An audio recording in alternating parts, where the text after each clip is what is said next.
Still got the next Robert Pattinson Batman sequel to look forward to. Oh, speaking of Robert Pattinson films, we also have Mickey 17 to look forward to. Is it weird I haven't seen any trailers for Mickey 17? I mean, the trailers are doing numbers, so I'm a little surprised if you haven't seen it. Robert Pattinson had a crazy career glow up after Twilight. I remember even back when he was the heartthrob with Team Edward versus Team Jacob, there were interviews where he would like just come across as a dude who was just cashing a check. Like, he didn't give a fuck. He knew that it wasn't anything special. I remember in one interview, I actually watched it. I can't remember what talk show it was on, but he's like, yeah, I play that character. And then the host was like, you also don't shower, do you? And he's like, no, not really. He just seemed like such a normal dude. And then I kept reading stories about how, like, when he would go to like red carpets and shit and be swarmed by fangirls, he would look miserable. And one of the staff, Robert came up to him and said like how much he hates it. I can't even remember the whole story now. But even throughout his time like in the limelight as the Twilight heartthrob, he just seemed so likable as more than, like, he didn't come across as like a douchebag, which is such a hard thing to do in a position that he was in. He's been cast in a lot of bad movies. Has he? I only know his good movies. His membership, fam. Let me see.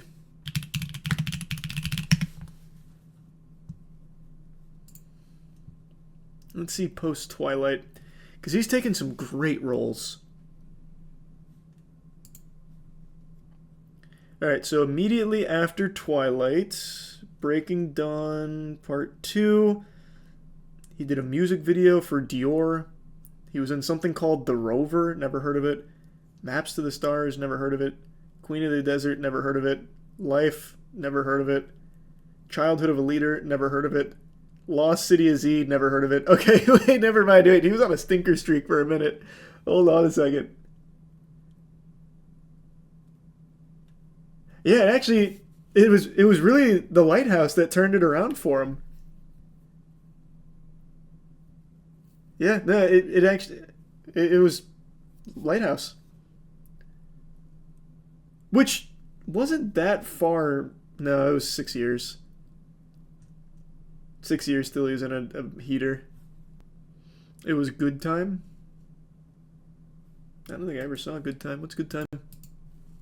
After a botched bank robbery lands his younger brother in prison, Connie embarks on a twisted odyssey through New York's underworld to get his brother Nick out of jail. I don't think I've ever even heard of this movie. It's 2017. It's got really good reviews. It's made by the same guys who did Uncut Gems. Oh, I do love Uncut Gems.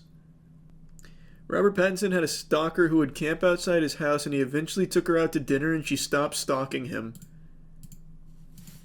Why would that fix the problem? Did he make the date as bad as possible? Let's see. Well, this site is not in English. Can't read that. Love that was the first one that came up. This came up. It said, Robert Pattinson admitted one of the most infamous stories about him is actually a lie. Is this the stalking one? God, he's told so many fucking stories. I can't even find the one you're talking about. I feel like it's probably not a true story from him, though. Seems like he lies a lot about his stories, I guess, that he tells during these interviews. The stalker never returned. His obsessed female fan fell out of love with him after their first date turned into a therapy session.